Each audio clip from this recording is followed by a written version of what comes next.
আসসালামু আলাইকুম। আশা করছি যে যেখান থেকে আমার আজকের ব্লগটি দেখছেন সবাই ভালো আছেন, সুস্থ আছেন। এই তো আজকের ব্লগটি আমি বিকেল থেকে শুরু করব। বিকেলবেলা আমি আর আয়মান প্রতিদিনই ছাদে উঠি। কারণ বাচ্চাদের জন্য ন্যাচারাল ওয়েদারটা খুবই প্রয়োজনীয়।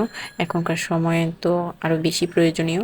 এই তো বিকেলে বাসায় এসে মাগরিবের নামাজ পড়ে সন্ধ্যার জন্য নাস্তা রেডি করছি। ভাবছি কি তৈরি করা যায়। বাসায় আগে থেকেই চিকেন ছিল। তো চিকেন আর সবজি মিলিয়ে আমি চিকেন স্যান্ডউইচ তৈরি করে নিয়েছি একদম সহজভাবে, অল্প সময়ে। আপনারাও এটা বাসায় একদম অল্প সময় তৈরি করতে পারবেন, আর খেতেও মজাদার হয়। আপনারা ট্রাই করে দেখতে পারেন।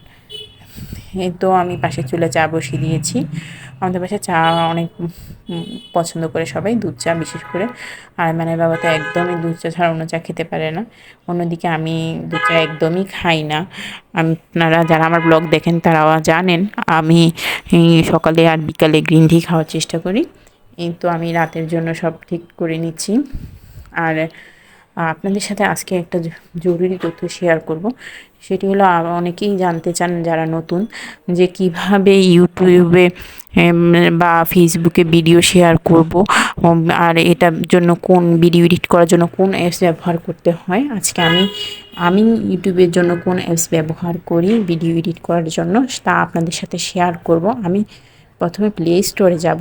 প্লে স্টোরে গিয়ে আমি সার্চ অপশনে ক্লিক করব, আর তারপর লিখব ক্যাপকাট। ক্যাপকাট প্রথমেই শো করবে, দেখুন ক্যাপকাট আইকন, ওখানে ক্লিক করব। ক্যাপকাট শো করলে আমার এটা ইনস্টল করা আছে। আর আপনাদের যাদের ইনস্টল করা নেই তারা ইনস্টল বাটনে ক্লিক করলে খুব সহজেই ইনস্টল হয়ে যাবে। আমি ক্যাপকাট ছাড়াও আরেকটি অ্যাপস ইউজ করি, সেটা হলো ইনশর্ট। আমি দুটোই ইউজ করি, যার যেটি ভালো লাগে আপনারা ওটা ইউজ করতে পারেন। একইভাবে প্লে স্টোরে গিয়ে ইনশর্ট লিখে সার্চ করবেন।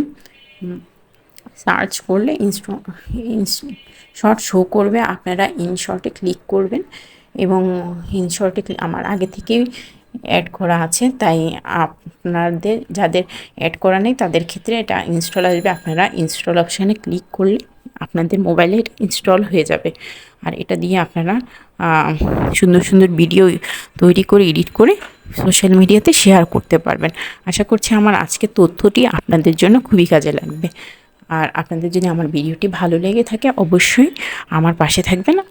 আর আমার পাশে থাকার জন্য আমার চ্যানেলে সাবস্ক্রাইব এবং আমার ভিডিওতে লাইক, কমেন্ট, শেয়ার করবেন। এই যে আমি রাতের জন্য মাছ ভাজবো, কই মাছ। মশলা মেখে আমি সব ধরনের মশলা দিয়ে মেখে কই মাছটা ভাজার জন্য চুলোয় বসিয়ে দিয়েছি। আর এখানে পাশে কই মাছের মশলাতেই পেঁয়াজ টেয়াজ রেডি করে নিয়েছি। এই তো পেঁয়াজে মাছ ভাজা ভেজে নিতে হবে। কই মাছটা মুচমুচে ভাজলেই মজা লাগে, নরম নরম হয়ে গেলে বেশি একটা ভালো লাগে না। এই যে আমি আইমানের জন্য ভাত তৈরি করে নিয়েছি। আজকের ভিডিওটি এই পর্যন্তই। আপনারা সবাই ভালো থাকবেন। আল্লাহ হাফিজ।